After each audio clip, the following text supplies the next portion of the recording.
Expulsion des migrants sénégalais en Mauritanie. Comme vous savez, actuellement, il y a un guéguerre, un conflit, conflit, je peux dire comme ça, entre la Mauritanie et le Sénégal, parce que l'État mauritanien, via le ministre des Affaires étrangères mauritanien, a décidé d'expulser certains migrants sénégalais qui se trouvaient en Mauritanie. Mais ici, le problème, c'est pas l'expulsion, puisqu'ils peuvent expulser, c'est leur droit, mais c'est la manière d'expulser. Les migrants sénégalais qui essaient de passer par la Mauritanie pour gagner l'Europe suscitent de la tension entre Dakar et Nouakchott. Depuis quelques semaines, les autorités mauritaniennes arrêtent un grand nombre d'entre eux en vue de les refouler au Sénégal. Mais mardi soir, le gouvernement sénégalais s'est dit indigné par le traitement réservé à ses ressortissants. Mardi matin, RFI avait contacté le ministre mauritanien des Affaires étrangères, Mohamed Salem Ould Merzouk, et au micro de Christophe Boisfouzier, il démentait tout mauvais traitement à l'égard des migrants venus du Sénégal ou du Mali. Donc, le ministre des Affaires étrangères de la Mauritanie dit clairement ici que il n'a pas, il dément le fait que les ressortissants du Mali et du Sénégal qui ont été expulsés de la Mauritanie n'ont pas été faits avec un traitement indigne, non. Mais c'est une politique de la Mauritanie d'expulser les migrants. Vous savez, ce qui se passe actuellement entre le Sénégal et la Mauritanie nous fait poser deux questions. Première question, comment ça se fait que des ressortissants sénégalais qui sont en Mauritanie sont expulsés? Comment ça se fait que le Sénégal et la Mauritanie, qui sont deux pays, faut dire frontaliers, je peux dire comme ça, deux pays qui doivent être des frères, qui doivent avoir des contacts positifs, puissent avoir ou des ressortissants d'un pays sont expulsés dans l'autre pays, de un.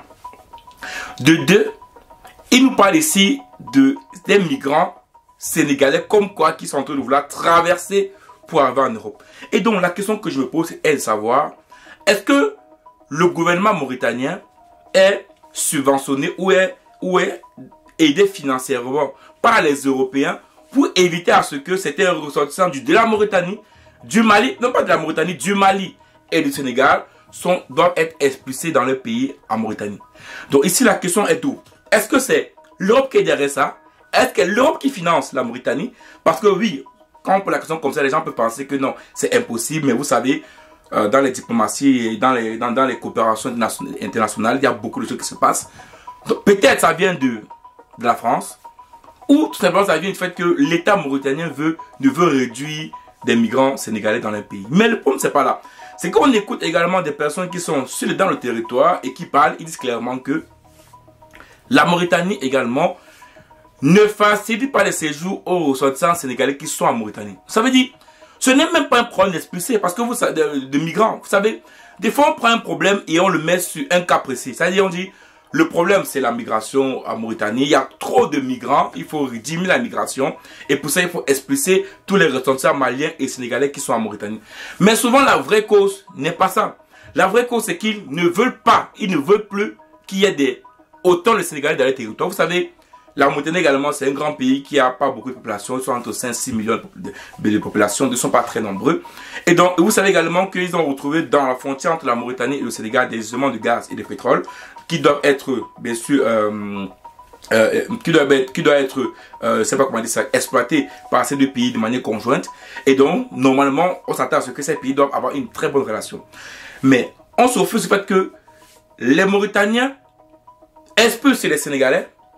Et surtout, ce qui est pour moi impensable en Europe, parce qu'imaginez l'Europe, c'est que, en Mauritanie, les Sénégalais doivent avoir un titre de séjour conforme. Ça veut dire quoi? Ça veut dire, un Sénégalais qui va en Mauritanie doit avoir un titre de séjour conforme. Vous allez me dire que c'est normal. Si un Sénégalais vient en Mauritanie et qui dure longtemps, c'est normal qu'il ait un titre de séjour. Oui, c'est vrai.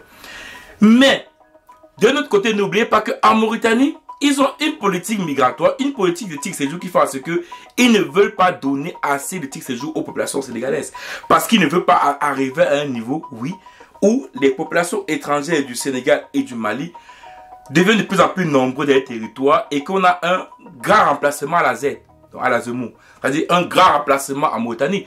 Oui, c'est-à-dire, eux, ils pensent qu'ils c'est possible que s'il y a beaucoup de peuples maliens et beaucoup de peuples sénégalais qui sont dans leur territoire, on peut arriver à un niveau où cette population-là reste dans le territoire, grandissent, s'émancipe, et à un moment donné, ça devient le grand remplacement. Mais est-ce qu'on peut parler en Afrique concrètement du grand remplacement quand nous tous, nous savons qu'on vient tous du même terre, qu'on vient tous des mêmes peuples, qu'on est tous pareils? Non. Ça veut dire que ce qui se passe actuellement en Mauritanie avec l'expulsion des migrants sénégalais, pour moi, ça n'a aucun sens. La Mauritanie ne va pas jouer le rôle de la France. La Mauritanie ne va pas jouer le rôle de l'Espagne. La Mauritanie n'est pas là pour jouer le rôle de l'Union européenne. Puisque eux-mêmes, ils disent clairement que ces migrants-là ne sont pas là pour rester, mais ils sont là pour partir. Donc ça veut dire concrètement, ces migrants ne leur posent pas un problème. Ces migrants n'est pas concrètement un problème pour l'économie de Mauritanie. Au contraire, peut-être ces personnes-là, peut-être dépendent de l'argent en Mauritanie, peut-être même ont peut-être travaillent en Mauritanie ou d'autres passent de la Mauritanie. Donc en soi, ces migrants ne sont pas là en Mauritanie pour se pérenniser. Ils ne sont pas là de manière pérenne. Ils sont là pour un passage. Ok, c'est que le gouvernement sénégalais doit bien compter le repas de ses ressortissants qui veulent partir en Europe, c'est sûr. Mais de quelle façon?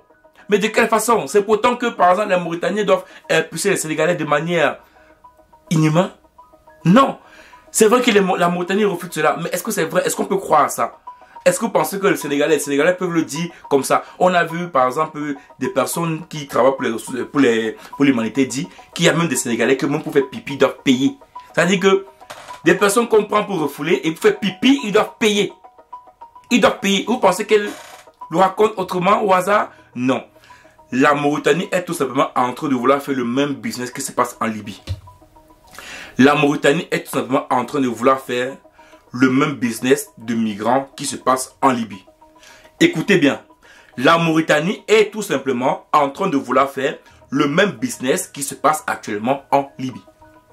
Donc, si le peuple sénégalais ne fait pas attention et n'écoute pas les ressortissants migrants qui sont en Mauritanie et qui sont expulsés, écoutez très bien, vous allez voir que les politiques, ou bien, je ne sais pas comment ça, les autorités qui sont chargées d'expulser utilisent cette expulsion à des fins pécuniaires.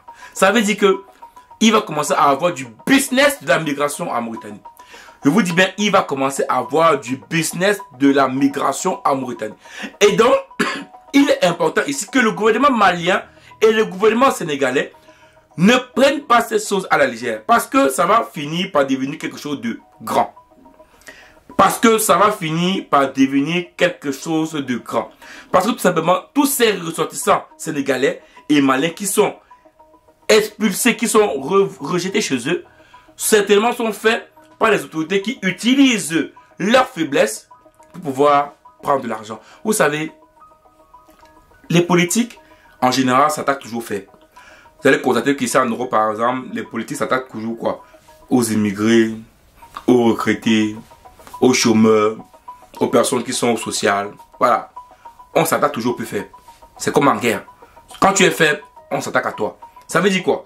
Les autorités mauritaniennes, comme ils sont forts et comme les migrants sénégalais en Mauritanie sont faibles, ils vont s'attaquer à eux. Ils vont s'attaquer à eux. Et donc, le gouvernement sénégalais a donc intérêt à ne pas rigoler avec ça et à prendre les devants pour arrêter ce qui va arriver bientôt. Voilà. Moi, je ne suis pas là pour dire clairement c'est là qu'il y a un guéguerre entre la Mauritanie et le Sénégal. Mais je suis en train de dire que ces expulsions-là ne sont pas uniquement faites parce qu'ils veulent réduire la migration, mais parce qu'ils veulent créer un business. Ciao.